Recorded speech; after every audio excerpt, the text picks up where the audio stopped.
What's up, guys? Welcome to Vintage Genetics, where it is all about classic bodybuilding. And today I will show you how I train the delts, but also the triceps, you can see. So everybody has weak points, strong points, and points that they quite like in their physique.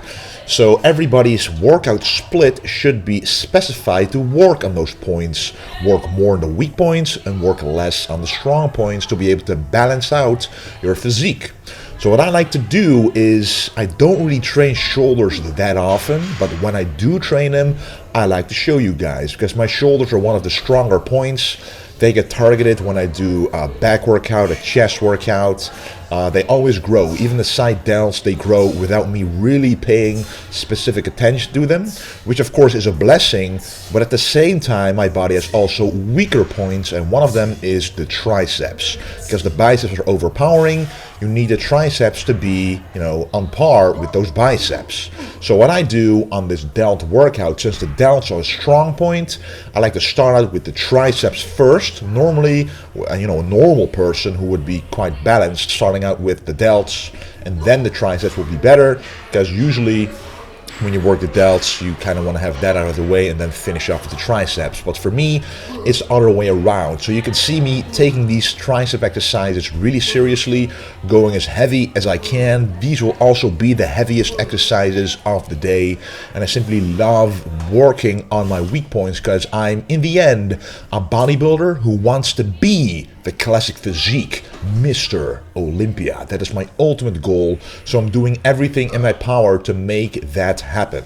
So this first exercise is called extended French press, and I purposely called it extended because I'm extending all the way down, stretching the upper arm near the armpit, as you can see, making sure that I maximize that stretch, because that stretch ensures that I really target the long head of the triceps. And you want to target the long head if you want to target the biggest part of the triceps and make them as big as possible. Then the next exercise is the Dumbbell Skullcrushers. So first we kind of did a French press, really an overhead exercise, and every overhead exercise works the long head the most. But keep in mind, every single tricep exercise works all three heads, because the triceps has three heads: the long head, medial head, and the short head. And this Dumbbell Skullcrusher works more of the medial head and the long head as well, but you kind of extend upwards instead of extending backwards. So when you extend upwards and keeping the arms in this position, so it's not really an overhead exercise, you kind of work it as a pressing movement. So it's kind of a combination between the long head and the medial head, because the medial head really is a pressing part of the tricep. So whenever you do a bench press or a close grip bench press, you mostly work that medial head, and that's what we're working here. So if you want good triceps, focus on the long and medial head. Here you can see me, of course, doing those Dumbbell Skullcrushers, and what I like to do is I'm going all the way down until I feel a very good stretch in the triceps, and as you can see, the tension on the triceps never disappears. So I don't go all the way up and lock out the elbows, because the moment that you lock them out, that's when the tension and all the weight is put on the joints, and that's not what you want. And here, look at this, the very last rep. I know I can't do another rep, so I maximize the eccentric part of the rep. So you can see I cannot go up anymore, so I could still go down, and then I slow down all the way down to damage the muscle as much as possible. If you have a spotter, you could do some extra forced reps, but I didn't have a spotter, so I maximized that set by going down very slowly, because the eccentric part, or the negative part of the rep, actually damages the muscle the most. So if you can slow that down anytime you can, that is very beneficial for muscle damage and ultimately muscle growth. And then I like to finish off these triceps with some underhand tricep pushdowns unilaterally. So doing a unilateral exercise makes sure that you can work on weak points in terms of symmetry. So if your left tricep is smaller than the right one, you start out with the left one and do as many reps until failure, and then match those reps with the strong or bigger arm. So that's really an exercise to finish off the triceps with. Very good for all three heads, but mostly also the short head and the long head because of the underhand grip. Now that we got the triceps out of the way, it is time to work those delts. And some people who watch this channel for the first time or watch me work the delts for the first time are like, hey, why aren't you starting with a military press or an Arnold press or dumbbell press for the delts? Because the front delts, that's really what working the shoulders is all about, right? And the rest is just accessory work. No, that's where you are wrong. This is a boulder shoulder 3D deltoid workout. And the only way to get those 3D delts, which is ultimately what every single bodybuilder wants, you have to work the parts of the delt that actually create that 3D effect. And it's actually not the front delts, it's mostly the side and the rear or interior delts. So if you have a big side delt, first of all, your V taper, your V shape will improve. The wider your delts are, simply the bigger your upper body will look, and it will create that 3D effect. And the rear delts will actually enhance that quite a lot as well. You will see that when I work them very clearly. But why I'm not training the front delts is a lot of people actually have injuries or nagging pains in their front delts because they train chest twice a week or even once a week, and then also train the shoulders, but during every chest exercise you already work the front delts, especially when you work a lot of incline presses, incline bench press or dumbbell press, incline flies, incline machine press. A lot of people like to do this because usually the upper chest is a weak point for people. So what happens then is that you work the front delts very much as well. You might work the chest, but also the delts almost equally. And the same happens when you do a regular bench press or a dumbbell press or any other press that you use your chest for, you use the front delts. So you actually already work the front delts. Have you ever seen anyone with underdeveloped front delts compared to the other part of the delt? No, you don't. Even I, who really never worked the front delts separately, you can see by this video, the video you just saw, that the side and rear delts are quite imbalanced, but the front delt is very much apparent, very much there. So don't worry about not getting your front delt developed if you don't start out the workout with a front delt exercise. So I'm doing the side delts first to create that 3D effect, and the first few sets were a lot of volume, and the volume is needed to create that burning sensation in the shoulders, because in the end it's a smaller muscle group, so you want to get as much blood in there as possible without other muscles taking over the movement. The moment other muscles do, that's when you lose tension in the muscle that you want to work. And we are bodybuilding, guys. We are bodybuilding. We're not just moving the weight, we are moving the weight in order to stimulate the muscle that we want to work to the max. So forget the ego and actually be an intelligent bodybuilder and build those maximum amount of muscles that you can.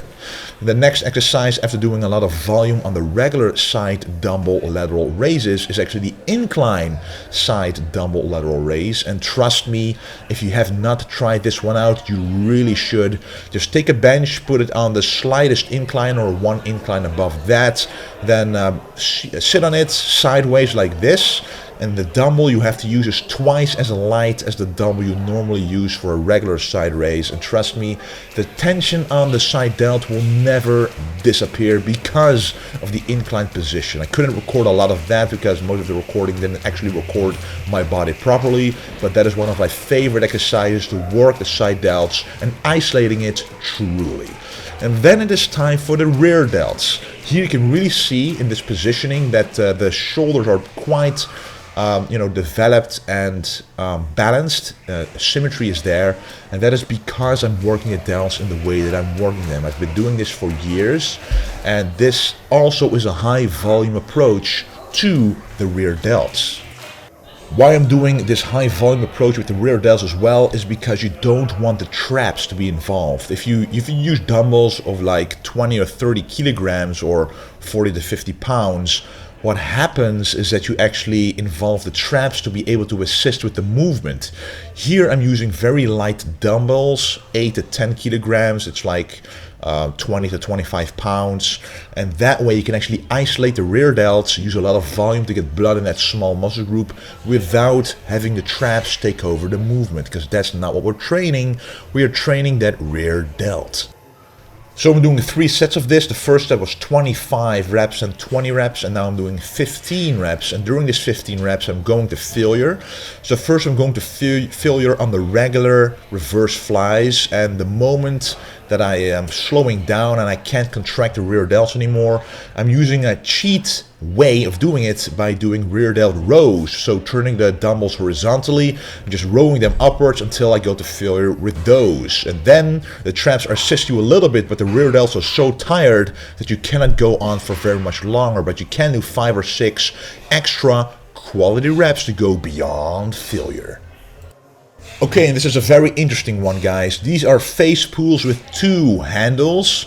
So I'm using this one to illustrate how easy it is to work the rear delts with a higher weight, and I'm also using the traps a little bit here as well to assist the rear delts here. But normally people like to do face pulls with a rope. They like to stand up and then use such a heavy weight that it's almost impossible to balance your body, because you kind of have to use your abs to stand in a certain angle to even do the weight, even do the movement.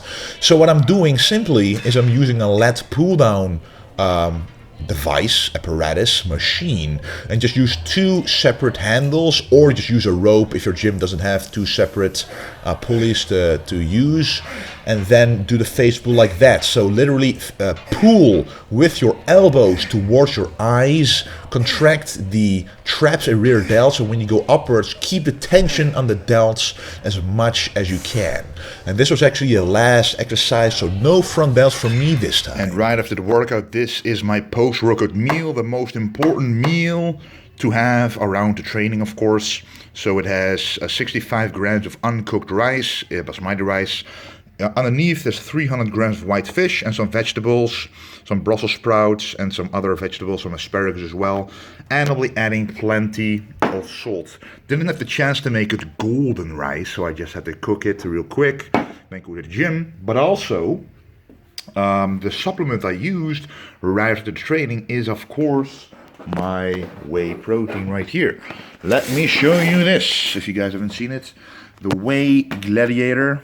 Gladiator Sports Pro Whey Isolate by yours truly, as you can see, truly formulated by myself. And as you can see, if you look at the back, you can see how many protein is in here. Proteins, 90.9 grams per 100 grams, fats only 1 gram, carbohydrates 1.2 grams. It's very, very difficult to get these statistics on a whey isolate. So if you have a scoop of 30 grams, that's 27.3 grams of protein. So this is my own brand, my own formulation. Go to becomegladiator.com. I took 40 grams of this whey isolate right after the workout, and 20 minutes later, I'm having this post-workout meal. And there's also protein in here, but it has been proven in science, actually it's not been proven yet, what the muscle capacity is for how much protein you can actually absorb after a workout, because you're more insulin sensitive, you're more sensitive to taking up a lot of nutrients. So of course, when you have a above average muscle mass, or even just above the average man or male or athlete, then you will simply need more protein than what is recommended in the guidelines. So to be able to fulfill those requirements, you take, at least I personally take the whey isolate, so you can actually absorb it as quickly as possible, fill it in right into the muscles, let it absorb, and then have your post-workout meal without any issues. If it would have lactose in it, like a whey concentrate, it would cause gas, possibly bloating, malabsorption. You don't want that. You want all of the protein you drink, you eat, to be absorbed. Anyway, guys, by the way, wearing these glasses. These are blue light blocking glasses. It's at 7 o'clock right now. I want to go to bed around 10 or 11, so I'm working behind the computer. And actually the computer also has a blue light blocker, but rest is very important. You can have your nutrition perfectly, you can have a perfect workout, but if your rest isn't optimal, you will not make the gains that you want to make. Anyway, guys, I want to thank you for watching, and don't forget to stay golden.